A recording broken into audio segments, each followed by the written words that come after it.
Hello, book friends, and welcome to my channel, The Grape Jelly Library. I am so glad you could join me. I always look forward to your visit. Today, I am going to bring you 3 books, but before I do, I changed things up a little bit in the library, and I am super excited. If you have children in the room, turn this down. I'll give you a minute. Okay, we good? Super excited because shit like this gets me excited. Furniture. I love furniture. I love the craftsmanship of furniture. I am a die-hard furniture fan and I love to decorate. And I said to myself, you know what? I was in a furniture store because my intentions are for Christmas to buy my son a furniture set, a living room set, or a dining room table or whatever it is that he chooses for Christmas, and then I would pay for it. So I was in the Raymour and Flanigan, and I saw this red chair, and as I walked past, I was like, you gotta be kidding me. I even stepped back and did a double take, but then I was like, no, you don't need any more furniture. And I kept walking and I did my thing.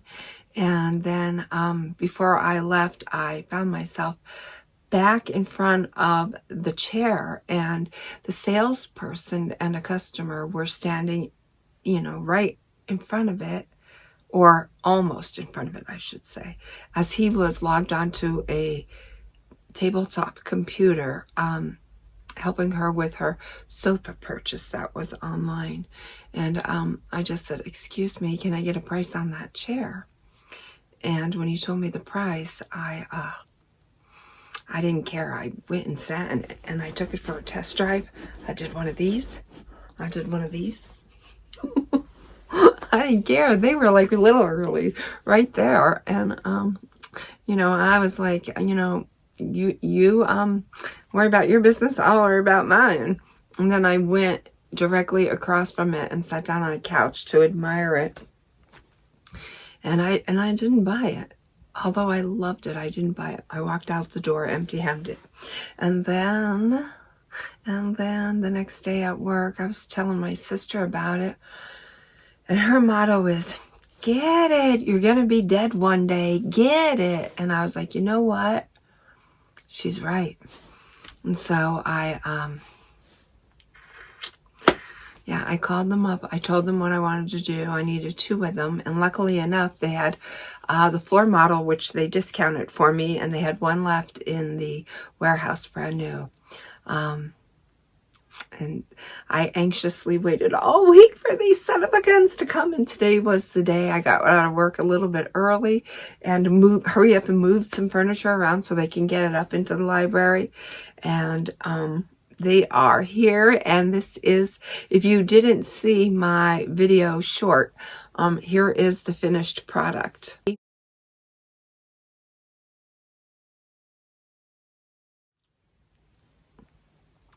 Yeah, I don't know. I am like, ear to ear because I just I love it. I'm only going around one time and I'm going to have fun and I'm going to enjoy the shit that I like while I'm here. So yeah, super excited about that. All right. So now I'm going to bring you the 3 books, and before I do, let's do one of these.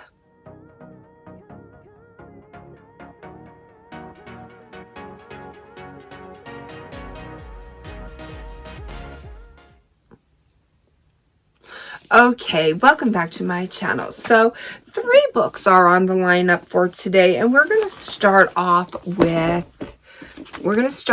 this one. I am participating in the challenge, Read What You Own, over at Ollie's channel, Criminale. He had curated this challenge, and it is a lovely challenge, but I have to tell you, I am itching to get some books.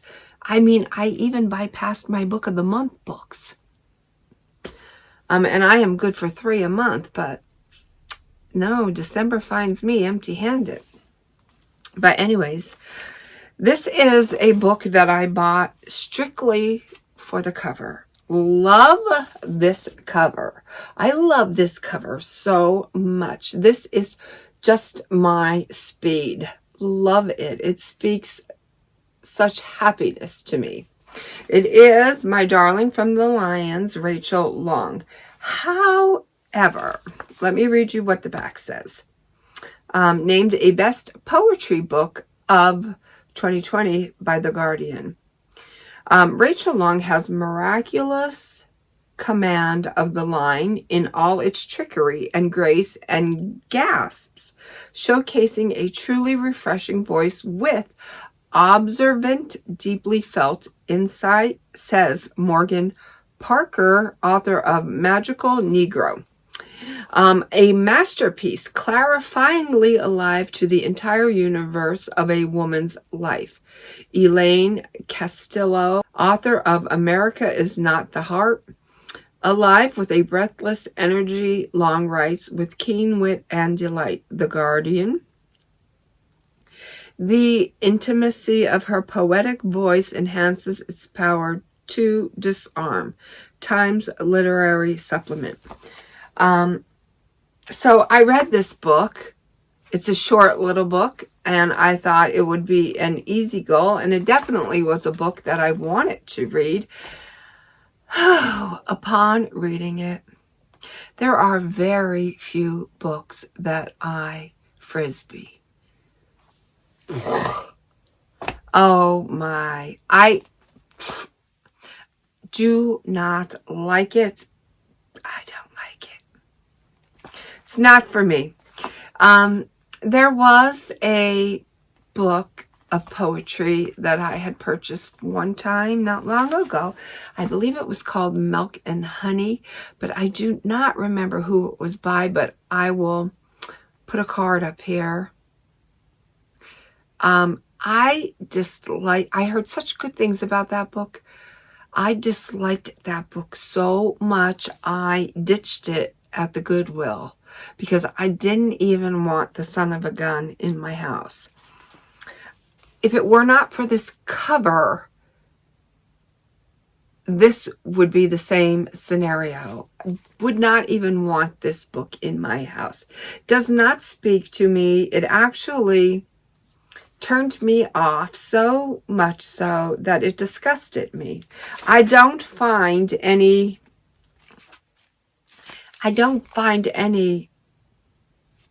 relatable in these lines. So for me, this was a big no. And that's okay, because my goal is 25 books on my shelves that I would read before I purchased another one. And you know, the pattern that I am picking up is they are just junky books.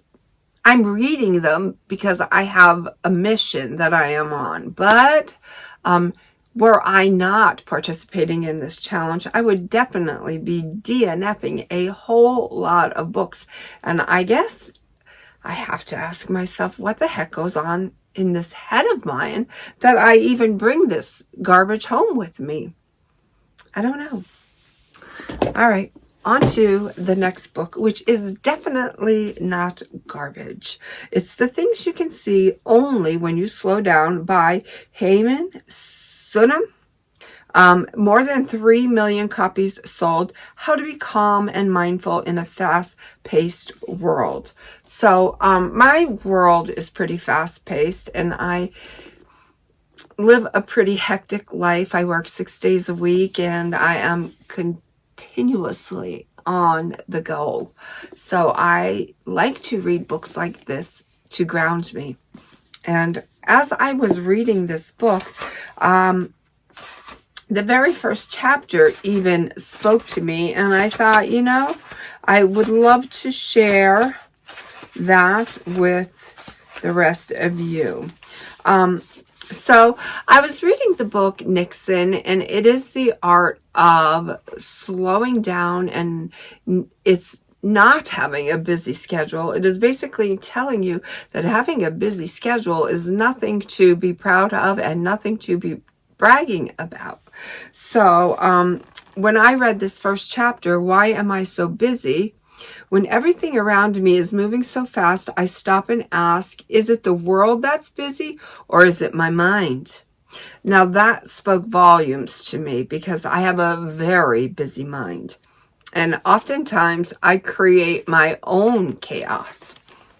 We usually think of mind and world existing independently of each other. If someone asks where our mind is, most of us would point to either our head or our heart, but not to a tree or the sky. We perceive a clear boundary between what goes on inside our minds and what happens in the outside world. Compared to the vast world outside, the mind nestled inside the body can feel small, vulnerable, and sometimes powerless. According to Buddha's teaching, however, the boundary between the mind and the world is actually thin, porous, and ultimately illusory. It is not that the world is objectively joyful or sad and produces a corresponding feeling in us. Rather, feelings originate with the mind projecting its subjective experience onto the world. The world isn't inherently joyful or sad, it just is. Perhaps we can better understand this through a conversation I had with a dear friend of mine, a responsible and meticulous Buddhist nun. She recently oversaw the construction of a meditation hall in her temple. After relating the ordeal of obtaining various permits and finding the right contractor, among other things, she described the construction process in the following way. When it came time to place tiles on the roof, I saw tiles everywhere. I noticed the material they were made of, their thickness, their design, and then when it was time to install the floor, all I could see were floors. I naturally zeroed in on the color, origin, pattern, and durability of a hardwood floor. And then it suddenly dawned on me. When we look at the outside world, we are looking at only a small part that interests us. The world we see is not the entire universe, but a limited one that the mind cares about. However, to our minds, that small world is the entire universe. So this book, definitely I would recommend it. It's bringing awareness to things that we might not be noticing or might need a little help in recognizing. So I just love that. Is it the world that is busy or is it our minds? Yeah, I think that's, brilliant and profound, and it speaks volumes to me. So I would highly recommend this little gem. Now, I am not allowed to buy any books, and I'm going crazy because I just want to go book shopping. But I'm banking my money and I'm biding my time because January is just right there around the corner. And so my plan of action will be I'm going to relax and read what I have on my shelves, have a good time, enjoy my holiday, and then come January when Barnes & Nobles has their hardcover book sale, stacks in hand of bills, I am on my way out that door and I am going to do some major retail therapy and book buying damage because my shelves are getting pretty full up here. I'm going to do a video on how many books I own. Last night I went around and I counted them all. So they're pretty full around the library. So I am bringing them back downstairs into the living room where I first started to collect my books. So it is absolutely true, right? What I think they say, what is old is new again. Everything comes back around, and that's exactly how it is playing out for me. I started out my book collecting in the living room, and I progressed it up to these two rooms in the library, and I am bringing it back down into the living room because I am running out of room. All right, so I was gifted a book today, and I cannot tell you how beautiful and wonderful and exciting it was for me to hold a brand new book within my hands. And what's more is a book that I really, really wanted. So the book that I am talking about is The Magic of, dig it, Marie Laveau, embracing the spiritual legacy of the Voodoo Queen of New Orleans. Do you know who Marie Laveau is? There's something to be said about a woman who will put a snake that close to her neck and her face. I am aware of Marie Laveau. I have been. Since I was little, I have heard that name floating around in conversations here and there. And there's even a song that I have heard about her that's a little bit, comical, but I'm well aware of who she is. But I am not so much aware of her life or her lifestyle. So I really wanted to learn about her, and super, super excited when a friend of mine said, "Oh, Flo, I have something for you." And I was like, "Oh, please let it be a book. Please let it be a book." And to my delight and surprise, it was. And then I almost did a jig because it was a book that I, had on my list. I really wanted to read this book. So let me tell you, this book is a celebration of the divine feminine as it manifests in a much misunderstood form of spirituality. Denise Alvarado's love for Marie Laveau's work is evident. I am sure that Marie Laveau, the mother of New Orleans voodoo, returns the sentiment. Possibly the most influential American practitioner of the magical arts, Marie Laveau is certainly among the most famous, the subject of songs, films, novels, comic books, and legends. Laveau is the star of New Orleans ghost tours. Her grave ranks among the most popular spiritual pilgrimages in the U.S. More than a century after her death, Laveau still presides over the city where she once held sway, though her influence is now felt internationally as well. Denise Alvarado explores the fascinating history and mystery of Marie Laveau's life and work. In addition, The Magic of Marie Laveau provides an overview of New Orleans voodoo, its origins and practices. It contains spells, prayers, rituals, recipes, as well as instructions for constructing New Orleans-style altars, crafting the amulets known as gris-gris, and developing a personal spiritual relationship with Madame Laveau.